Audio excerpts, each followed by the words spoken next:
ke depan Papua Selatan ini cukup, kalau istilah singkat saya, dia jadi perutnya Indonesia Timur atau perut Indonesia berikutnya gitu. Besok di sana misalnya fokus sentralisasi produk perikanan misalnya. Kita bangun besar-besaran, lalu yang berikut kita buat suksesi pangan besar-besaran. Jadi mau apa saja, udah kan Indonesia ringan, Indonesia Timur kita yang kasih makan, kasih beras, kasih semua yang ada. Teman-teman dari gunung bisa turunkan buah-buah dan lain-lain. Jadi semua jadi integrasi dibangun. Ke depan rencananya sebenarnya kita ingin bangun kereta api.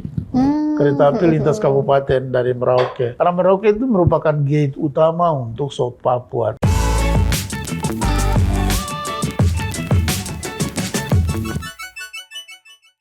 Merauke menjadi salah satu kabupaten yang masuk dalam wilayah pemekaran provinsi baru di Papua, yaitu Provinsi Papua Selatan. Memiliki lahan pertanian yang cukup luas, membuat Merauke menjadi salah satu kabupaten di wilayah timur Indonesia yang masuk dalam program Lumbung Pangan Nasional. Padi diupayakan menjadi komoditi unggulan, sehingga nantinya diharapkan bisa menjadi perut Indonesia bagian timur. Bupati Merauke Romanus Baraka yakin, letak geografis Merauke cukup strategis menumbuhkan peluang usaha. Ia juga berharap Merauke menjadi pintu gerbang ekspor-impor untuk Provinsi Papua Selatan. Lalu, apa saja ya rencana dari Bupati Merauke? Nah, sahabat Kompas.com, saat ini saya sudah bersama dengan Bupati Kabupaten Merauke, Bapak Romanus Baraka. Selamat siang, Bapak. Apa kabarnya? Selamat siang, kabar baik. Oke, baik. Salam sehat untuk semua ya. Salam sehat, Bapak. Nah, ini Bapak datang jauh-jauh nih dari Merauke, ujung timurnya Indonesia. Ini kalau boleh tahu ini perjalanan dari Merauke ke Jakarta tuh berapa lama sih, Pak? Perjalanan kalau by Garuda atau by Lion, Naik pesawat berarti? naik pesawat. Kalau Merauke semua yang by udara itu adalah pelayanan lewat Boeing ya. Jadi nggak ada pesawat kecil dan lain-lain gitu.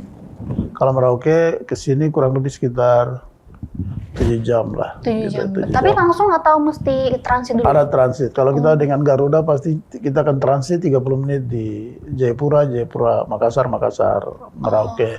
Tapi nggak turun gitu. Tapi kalau kita by Lion berarti Lion kurang lebih jam 8 ya dari Merauke.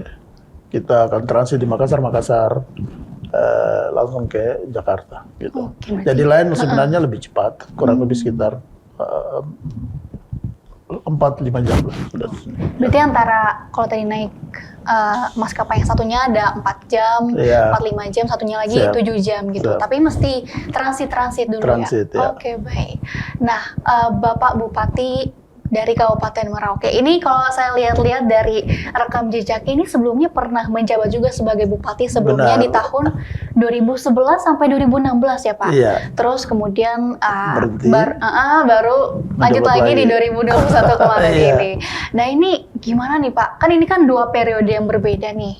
Iya. Dan ada jeda waktu yang kurang lebih cukup lama ya, Pak ya, sebelum akhirnya menjadi bupati lagi. Nah, ini apa sih, Pak, mungkin perkembangan atau perbedaan yang paling signifikan yang Bapak rasakan di Kabupaten Merauke? Ya, perbedaan apa sih? Kalau dari bagaimana kita jalankan roda pemerintahan misalnya atau roda pembangunan di sana, lalu dengan pelayanan kepada masyarakat, saya kira Merauke tetap tumbuh, rakyatnya juga tetap tumbuh ya. Dan dimanapun belahan dunia yang ada pasti juga tumbuh, tidak statis ya. Dan pertumbuhan itu pasti akan terjadi. Misalnya dalam aspek kehidupan masyarakat, dalam pemanfaatan ruang dan lain sebagainya, ini pasti akan jalan. Dan kalau perbedaan yang ada bahwa hari ini Merauke akhirnya bisa jadi provinsi Papua Selatan. Kalau tadinya kan kita masih kabupaten, dan hari ini juga Merauke adalah ibu kota provinsi Papua Selatan. Itu perbedaan yang paling menyoloknya dari aspek pemerintahan. Kalau dari aspek pengalaman saya menjabat, saya sesungguhnya aparatur murni, aparatur sipil negara. Karena karir saya sebagai seorang PNS, sebagai seorang aparatur, pernah menjabat kepala Bapeda, menjabat sebagai kepala Dispenda, lalu jadi bupati, ada jeda 5 tahun, terus menjabat lagi sebagai bupati. Ya, pengalamannya bahwa luar biasa perkembangan Merauke ya, kehidupan masyarakat juga luar biasa, apalagi saat presidennya mulai Bapak Jokowi, pembangunan infrastruktur juga sangat membantu kami di selatan Papua, khususnya di Kabupaten Merauke, terutama infrastruktur terkait Merauke sebagai ibu kota Provinsi Papua Selatan dan juga Kabupaten Induk yang kemudian lahir beberapa kabupaten lain, Bovendigul, Mapi, dan Asmat. Dan infrastrukturnya hampir terbangun semua sekarang.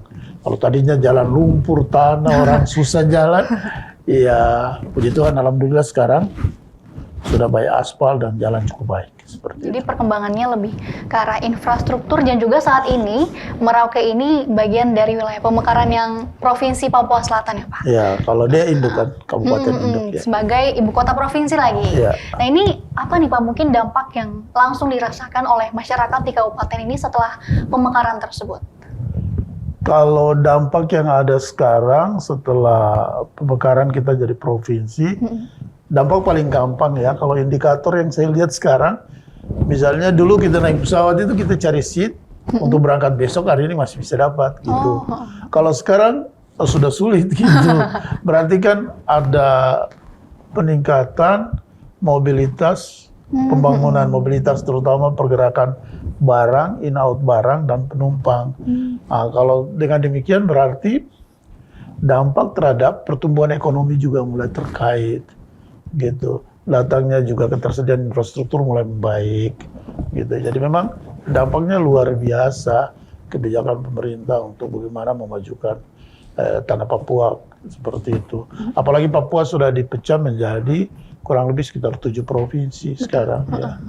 Begitu. Jadi dampak ekonomi ya yang saat ini paling dirasakan di Ya, Merauke. betul. Nah ini mungkin karena Merauke ini kan terkenal sebagai daerah paling timur. Kalau misalnya dari Lago kan Sabang sampai Merauke ini kan udah terkenal nih. Nah ini ada banyak anggapan juga nih kalau di Merauke itu harga bahan pokok atau mungkin bahan pangan itu mahal-mahal karena daerahnya paling jauh nih, di paling timur. Oh. Nah ini sekarang dengan pertumbuhan ekonomi itu gimana kondisinya sekarang nih Pak? Benar nggak sih kalau mahal-mahal? Kalau anggapan orang Merauke itu mahal itu keliru selama ini. Sangat salah. keliru sekali. Misalnya teman-teman waktu PON 2020 yang dilaksanakan 2021 kan Merauke jadi salah satu klaster. Betul. Ketika datang ke sana baru orang tahu bahwa ternyata Merauke itu karena kita itu base pembangunannya atau leading sektor pembangunan kita itu pertanian. Jadi kita itu barang paling murah. Kita beda-beda dengan Surabaya itu beda 200.000, beda 100.000, beda 300.000 gitu. Jadi ketika teman-teman dari waktu PON datang ke sana, lalu pergi ke warung, ke lesehan, mau makan, nah di situ baru orang tahu bahwa makanan itu hampir sama murah dan Jogja. Gitu. Jadi nggak kaget, justru kagetnya karena wah ini nggak beda jauh gitu kan, karena pikirannya Karena pikir seperti Papua lain, padahal nggak akan gitu. Karena Merauke ada di pinggiran pantai dan kapalnya direct dari Surabaya 7 hari. Sehingga memang barangnya relatif baik barang bangunan atau barang-barang sembako seperti itu ya. Nah itu yang baik gitu. jadi sebenarnya nggak mahal-mahal banget lah seperti Tidak pikiran mahal. orang gitu kan, Iya. karena sudah ada kemudahan dari infrastruktur juga tadi udah mulai Siap. dibangun dan juga untuk pengiriman barang juga. Sangat mudah sekali kalau kan misalnya kargo bisa direct dari Jakarta, direct juga dari Jawa Tengah bisa, dari juga Jawa Timur bisa aja. Semua sebenarnya sudah mudah gitu. Dan memang karena permintaan juga cukup tinggi sehingga armada pelayanan dari misalnya shipping, teman-teman yang mengelola kontainer dan lain-lain juga cukup aktif gitu armadanya, seperti ada PT Spil dan teman-teman yang bergerak di usaha shipping lainnya, itu juga banyak sekali. Apalagi ini Merauke juga dikenal sebagai penghasil padi ya? Iya, Padi iya. terbesar di Papua yang juga diharapkan jadi lumbung pangan lah di Indonesia bagian timur. Nah ini memang seberapa besar sih Pak produksi untuk padi sendiri di Merauke itu? Kita lahan pertanian basah kita total ya untuk pertanian secara umum ya, baik lahan kering, lahan basah untuk tanaman keras maupun tanaman horti itu kurang lebih sekitar 1,2 juta hektar. Existing kita sekarang sudah hampir berada di sekitar 500-an ribu. Nah kita swasembadanya sudah dari 1996 sejak Pak Harto ya, kita sudah swasembada. Cuma kita harus pelan-pelan secara bertahap, quality produksi kita mesti kita tingkatkan untuk memenuhi syarat market internasional. Karena kemarin kenapa saya bilang market internasional, pasar internasional, karena beras kita sempat kita coba ke Papua Nugini, kita coba jual ke sana, ekspor ke sana. Tapi kan kita harus bersaing juga dengan beras dari Australia. Betul. Seperti itu. Sehingga memang secara bertahap, tapi alhamdulillah puji Tuhan bahwa dengan bantuan pemerintah pusat, bantuan pemerintah provinsi, dan upaya kita pemerintah daerah sendiri, kita coba untuk infrastruktur pertanian kita bangun, lalu juga modernisasi pertanian kita lakukan, baik mekanisasi lah seperti itu, baik alat tanam maupun misalnya rice blender, lalu juga harvester combine, alat panen untuk memudahkan petani, ya efisiensi cost produksi ini yang kita coba lakukan. Dan sampai hari ini kita bersyukur bahwa kami masih eksis dalam produksi, ya.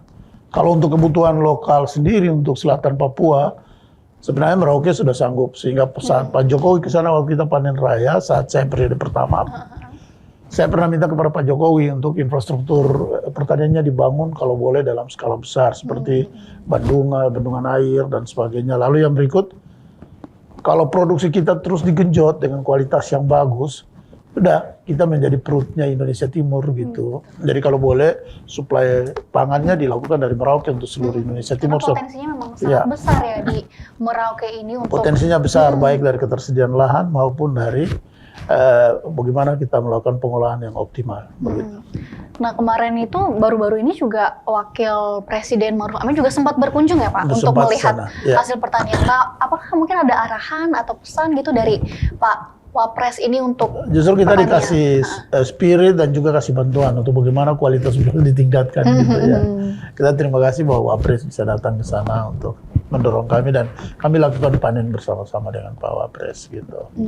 Dan bersyukur juga karena pas kita baru mulai jalan, provinsi kita baru mulai berjalan sekarang dengan PJ Gubernur yang ada seperti itu ya.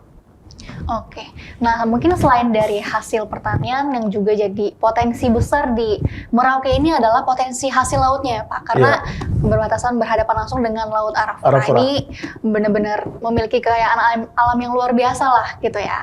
Nah ini untuk potensi hasil laut yang paling unggul di Merauke itu apa nih Pak? Kita kan fishing ground Arafura ya, dengan coastal zone kita panjang sekali dari perbatasan Australia. Kita berbatasan dengan Australia, juga berbatasan dengan Papua Nugini sampai kepada misalnya daerah Asmat sampai ke Fak-Fak ya, sampai ke Kepulauan Maluku. Nah, potensi kita yang paling besar ada ikan beku campuran, semua lengkap di sana. Ada kakapnya. Kalau orang bilang ikan apa ya? Ikan gulama atau kakap Cina ya. Itu cuma ada di Laut Merauke yang gelembungnya mahal sekali. Ikan gelembungnya dipakai untuk buat benang yang sering dipakai untuk jahit saat operasi. Gitu. Jadi itu cuma ada di Merauke gitu. Eksklusif lah di Laut Merauke nih. Begitu. Oke. Nah ini berarti kan pasti potensi ini harus juga dijaga nih Pak. Nah keamanan untuk di perairan Laut Arafura itu sendiri gimana nih Pak? Kita integrasikan lakukan. Jadi sebenarnya semua jalan dan semua institusi luar biasa. Karena satu misalnya Merauke kita kabupaten aja, di sana kita sudah ada 1 bintang angkatan laut. Jadi kita punya Danlam Tamal, armadanya luar biasa dengan marinir lengkap, lalu kepolisian juga lengkap semua, bea cukai lengkap semua. Jadi selama ini pengawasannya tetap jalan gitu. Karena kita punya beberapa kolam bandar. Artinya kapal-kapal yang selalu loading, bongkar muat ikan misalnya, atau fueling dan lain sebagainya. Itu kan ada 2 kolam bandar kita, 2 kolam bandar besar kita. Satu di Merauke sendiri dan satunya di Wanam, di Kimam. Jadi memang kontrol dan di sini pengawasan kita tetap dari 2 kolam bandar ini tetap berjalan rutin gitu. Lalu misalnya teman-teman di Angkatan Laut juga kita sudah ada satelit kontrol kan dari darat. Jadi sebenarnya sudah maksimal, tapi kan tidak bisa all out gitu. Tetap juga kalau kami mendapat informasi dari teman-teman nelayan, masih juga illegal fishing juga masih ada, sehingga memang ke depan memang perlu pengawasan wilayah Indonesia lebih baik lagi gitu. Tapi setidaknya langkah untuk mengantisipasi hal tersebut sudah maksimal sudah maksimal dilakukan. Sekali dilakukan. Tapi menurut Pangkalan Utama TNI Angkatan Laut nih, sejauh ini belum ada kasus pencurian ikan di sana. Nah ini kan sebenarnya hal yang luar biasa nih Pak dalam menjaga laut Arafura gitu kan. Ya, kalau sampai dengan hari ini belum ada sih kita lihat. Tapi kan kecil-kecilan ada. Yang mungkin tidak terlihat gitu ya. Tidak terlihat ya, pasti ya terjadi. Karena yang beroperasi di Laut Arafura, khususnya di fishing ground Arafura kan bukan cuma teman-teman. Karena kalau 30 GT itu keluarnya lewat Merauke. Di atas kiau 30 gross ton kapal, itu izinnya pusat. Jadi sebenarnya teman-teman di pangkalan mana saya selain di Merauke, misalnya di Pelabuhan Perikanan Samudra Merauke, tapi juga di Bejina atau teman-teman di Kepulauan Aru, itu juga masuknya ke sana. Bahkan dari Tanjung Balai di Kalimantan juga bisa masuk ke sana. Nah itu kira-kira begitu. Nah karena mungkin ini apalagi Merauke ini kan berbatasan dengan Laut Arafura dan juga berbatasan dengan Papua Nugini dan juga wilayah paling timur di Indonesia ini adalah kabupaten yang paling menarik nih untuk jadi dikunjungi sebagai destinasi wisata. Oke. Nah kalau di sana paling enak nih kalau kita berwisata di Merauke yang harus kita datangin tuh kemana nih Pak? Banyak sih di sana kalau mau datang. Sebenarnya yang paling populer sekarang untuk Merauke adalah karena orang kebanyakan datang untuk bagaimana pergi ke Sota, salah satu destinasi atau lokasi destinasi perbatasan. Di sana kan sudah ada PLBN gitu. Lalu yang paling menarik orang ada hasil ikutan alamnya yang dikenal dengan ada rumah semut dan lain-lain. Jadi sebenarnya banyak sih jadi. Orang lebih suka tertarik itu. Lalu yang berikut orang seperti lakukan travel merimba ya, misalnya ke Bovendigul jadi masih lewat hutan, gunung gitu ya. Jadi lebih adventurous. Iya, kayak model-model adventure. Kalau Bapak sendiri kalau lagi penat nih kerja gitu kan, mau healing gitu bahasa zaman sekarangnya itu kemana nih biasa favorit Bapak? Ya kadang-kadang ke perbatasan healing di perbatasan. Kalau tidak ke laut ya, karena saya punya boat dan kadang-kadang mancing gitu. Melepas pikiran penat-penat itu ya. Teman-teman juga banyak sekarang Merauke kan juga jadi tujuan salah satu spot mancing dunia ya gitu. Karena di sana kan ada arwana ya seperti itu. Dan ikan yang eksklusif di laut tadi, Laut Merauke tadi. Paragastor dan lain sebagainya gitu, ikan gabus besar kan. Dan juga ada kakap besar yang kakap putih itu ya. Jadi hampir teman-teman kemarin dari Jepang juga sempat ke sana ya. Teman yang pancing mania juga datang ke sana. Gitu, ya. Mantap ya kalau misalnya yang sahabat kompas.com yang suka mancing ini ke Laut Merauke ini kayaknya asik banget nih. Ke laut bisa, ke sungai juga bisa seperti itu. Banyak lah, ini wisata alamnya banyak lah. Nah tapi yang menarik juga di Merauke ini adalah festival Pesta Budaya Dambu. Ya. Nah ini festival apa nih Pak? Untuk memperingati apa nih Pak? Festival Dambu itu sebenarnya adalah bagaimana orang melakukan lomba pameran hasil kebun. Jadi sebenarnya festival ini paling enak ya, maknanya enak sekali karena membuat orang itu bahwa dia sukses dalam pangan gitu ya. Karena memamerkan hasil pertaniannya gitu. Jadi dia akan pamer, you punya banyak nggak hasil pertaniannya, you punya subur-subur nggak, gede nggak gitu. Jadi saling memamerkan satu sama lain gitu ya. Ya, tapi ada latar belakangnya kalau selalu orang bisa, Dambu itu sebenarnya latar belakangnya adalah ketika misalnya saya ada selisih dengan orang tertentu, lalu itu nanti saya didambu gitu, nanti saya Artinya apa? Dambu. Kayak apa ya, kayak diejek gitu atau apa gitu.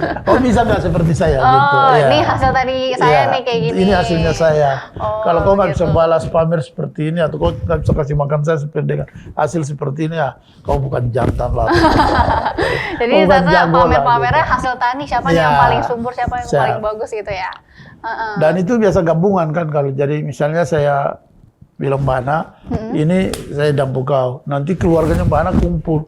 Nah itu setahun disiapkan semua. Ini kita balas nih yang harus karena lebih. Kita mau balas kan, jadi kita harus balas lebih besar lagi gitu, ada yang lebih banyak gitu. Jadi. Tapi ini jadi membuat masyarakat sana untuk berlomba-lomba sukses, ya. Oke, masyarakat itu jadi sukses dan mungkin kata kasarnya orang akhirnya tidak pernah kelaparan gitu ya, karena hasil pangannya berlimpah terus gitu. Ya. Tapi ini kalau kita mau lihat festival Ndabu ini, kita mau kalau datang ke Merauke bisa kapan aja nih Pak melihat festival Biasanya diselenggarakan berkaitan dengan ulang tahun kemerdekaan HUT RI. Agustus, 17 Biasa Agustus ke ya. 17-an itu.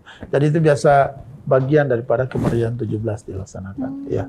Oke, jadi Tapi kalau itu mau nanti lihat dilaksanakan di festival- Kimam. Jadi kalau datang ke Merauke bisa by plane gitu, by pesawat kecil 45 menit ke Kimam, kalau tidak kapal. Gitu, ya. Oke, jadi pas Agustusan untuk memeriahkan Iya. ini ada festival Ada Ndabu festival juga Ndabu nih. juga Ini biasanya. menarik banget. Nah, oke, baik. Begitu kira-kira. Nah, di tahun 2023 ini Merauke juga mencanangkan 4 kampung nih sebagai kampung wisata. Nah, ini keempat kampung ini ada di mana nih? Mungkin pas ke Merauke bisa sekalian gitu kan kita datang. Sebenarnya ada di sekitar Merauke gitu Oh, ya. gitu. Tapi dari kota nggak jauh-jauh juga sih. Ya. Karena infrastruktur di Merauke itu rata-rata sudah menghubungkan ke semua kampung. Jadi ya bisa by motor darat, seperti by care, by kendaraan juga bisa, roda 4 gitu. Nah, di kampung wisata ini kita bisa lihat apa aja nih, Pak? Banyak gitu sebenarnya. Kalau ada beberapa kampung yang memang sebenarnya promosinya itu satu lebih kepada hasil wisata alami ya, seperti itu Oke. ya. Wisata alam berarti ya. Ya, misalnya kita ke Yangkandur atau kita ke apa namanya Sota misalnya, atau kita ke Rawa Biru misalnya. Misalnya kita ke Yangkandur, Rawa Biru, nah itu nanti kita akan lihat wisata alam yang lebih promosi karena itu berada di kawasan lindung, kawasan konservasi ya. Jadi itu ada di kawasan lindung. Nah kita akan lihat betul-betul bagaimana pesona rawannya di sana. Di dalamnya ada hasil ikutan misalnya arwana, ikan gabus, banyak sekali. Sekalian kulineran gitu Iya, ya di gitu. sana. Seperti itu. Lalu ada hasil ikutan tanaman, yang pangan tadi itu ya. Oke, nah tahun ini kan yang dicanangkan tuh 4 nih Pak. Nah kedepannya mungkin ada rencana lagi untuk mengembangkan banyak kampung wisata lagi? Ya, dengan yang 4 ini kan kita baru mau genjot ya.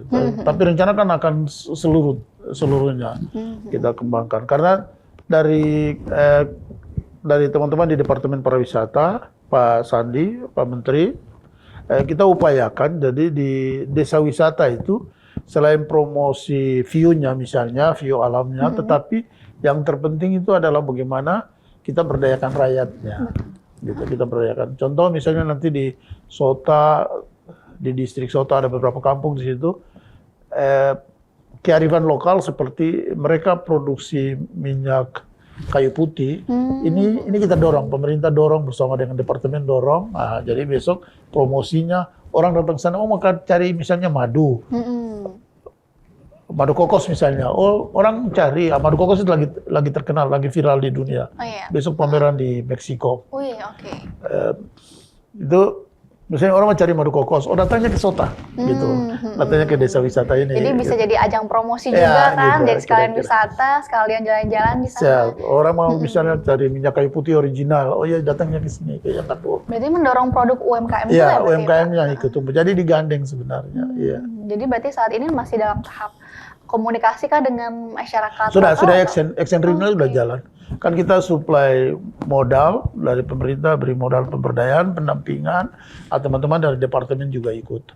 Jadi kita pada kesempatan ini saya terima kasih kepada Pak Menteri, Bapak Sandiaga Uno yang juga mau turut memberi dorongan untuk bagaimana sektor pariwisata ini berkembang, terutama dalam bagaimana mendorong perkembangan rakyat di kampung dengan potensi kearifan lokal yang ada untuk kita tumbuh kembangkan gitu, terutama potensi SDA-nya gitu. Oke. Nah Pak, di media sosial ini saya pernah lihat nih di TikTok gitu ya, yang sering ada video-video gitu tentang Merauke ini ada perbatasan antara Merauke dengan Papua Nugini. Nah ini kondisinya gimana sih Pak di sana? Apakah banyak wisatawan juga nih yang ke sana? Kalau khusus kita yang di Indonesia yang ada di Sota, kita justru lebih maju daripada Papua Nugini. Jadi kalau perbatasan kita itu kan ada di Sota. Nah, kita pasti batas. Yang teman-teman di PNJ di sebelah itu justru belum maju, masih kampung-kampung tradisional sekali yang di hutan. Dan rata-rata yang di Papua Nugini itu hidupnya tergantung ke kami di Sota. Kalau kami di Indonesia mungkin saya bilang yang di Merauke, di Sota sudah terlalu maju gitu dibandingkan dengan mereka. Nah, khusus tentang wisata itu kebanyakannya wisata luarnya itu yang datang dengan tujuan itu untuk PLBN, lihatnya di perbatasan Sota itu. Itu kebanyakan dari seluruh Indonesia datang, termasuk beberapa dari luar negeri juga datang gitu. Oke, jadi banyak juga nih wisatawan dari mancanegara yang mau Banyak. lihat. Oke, baik. Seperti itu. Kan ada yang kadang-kadang datang dengan paketan gitu. Paket wisata berarti Iya, ya, masuk dalam paket wisata siap. gitu. Oke, baik. Nah, tadi kan Bapak juga cerita nih peningkatan pariwisata di Merauke ini juga diikuti dengan pembangunan infrastruktur Iya, yang sudah betul. menjangkau banyak kampung-kampung. Nah, selain itu apakah masih ada nih hal yang mungkin jalan-jalan yang belum tersentuh atau Masih banyak daerah juga yang sebenarnya. harus dibangun lagi? Tapi kalau dilihat dari jalan utama itu sebenarnya sudah baik sekali. Terima kasih untuk Pak Presiden Jokowi ya. Itu sudah sangat baik sekali. Nah, kalau jalan-jalan yang seperti jalan kampung, jalan lorong, lalu jalan provinsi, jalan kabupaten, itu juga rata-rata sudah baik. Mungkin cuma jalan-jalan di sekitar beberapa koridor yang perlu sentuhan lagi seperti itu. Termasuk misalnya jalan penghubung ke kampung, nah, itu yang harus ditingkatkan gitu. Tapi kalau saya jujur katakan bahwa jalan utama lintas kabupaten misalnya atau poros utama itu sudah bagi saya sudah cukup dibandingkan perkembangan sebelum kita seperti saat ini gitu. Oke. Nah, tadi sebelum ke sini nih sahabat kompas.com kita kan sempat cerita-cerita juga ya, Pak. Iya. Oke. Nah, ini Bapak ini dulu lulusan planologi. Iya, Oke. alumni ITB. Ya. Nah, ini apakah dari pengalaman dan juga ada studi tersebut nih, Pak, Bapak punya cita-cita nggak mungkin apa sih pembangunan infrastruktur yang mungkin sangat dibutuhkan nih di Merauke ini yang mungkin bisa berdampak positif juga terhadap masyarakat?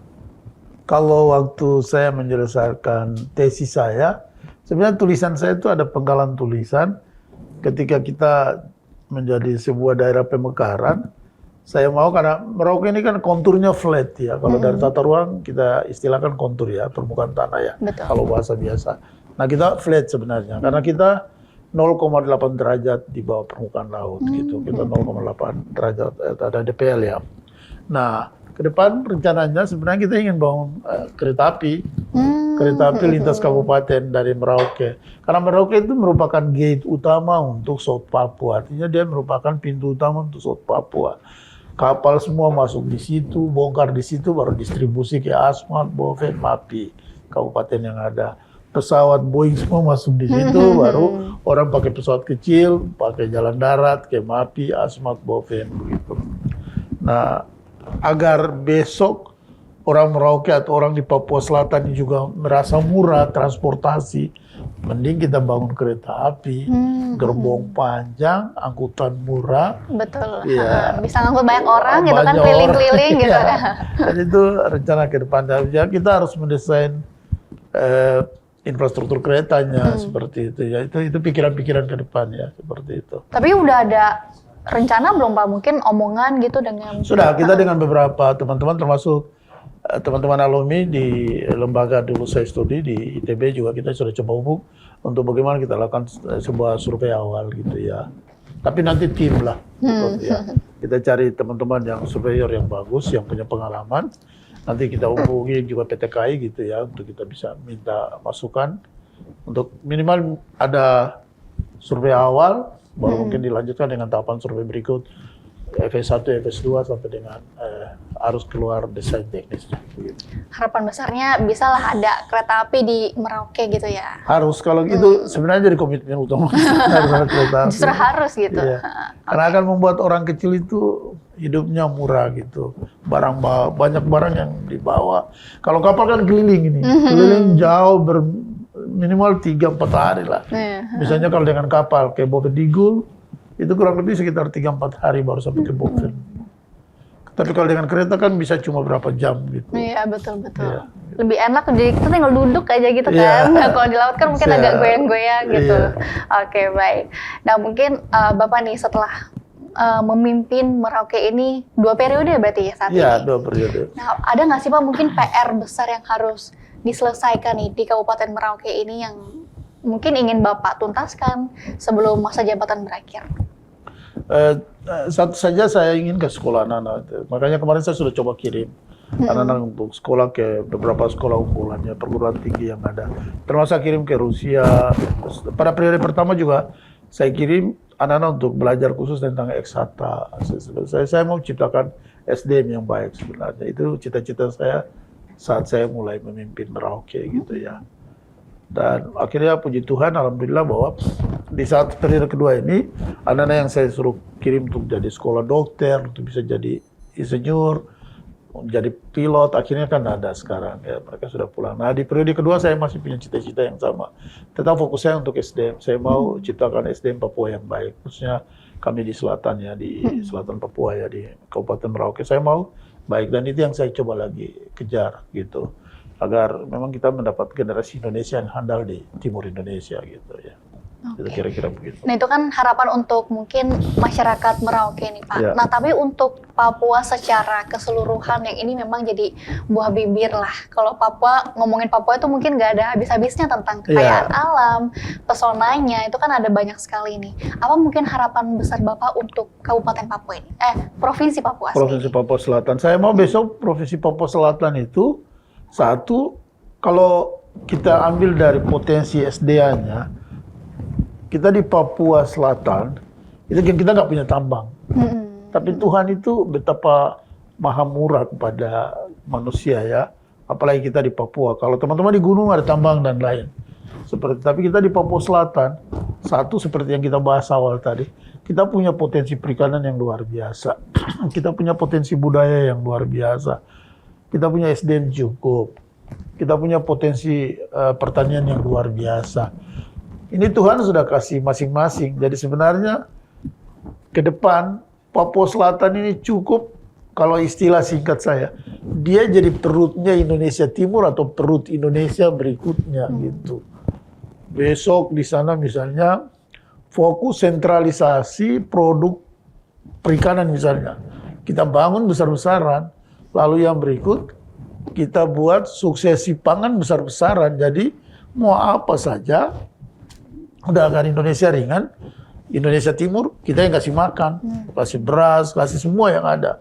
Teman-teman dari gunung bisa turunkan buah-buah dan lain-lain. Jadi semua jadi integrasi dibangun.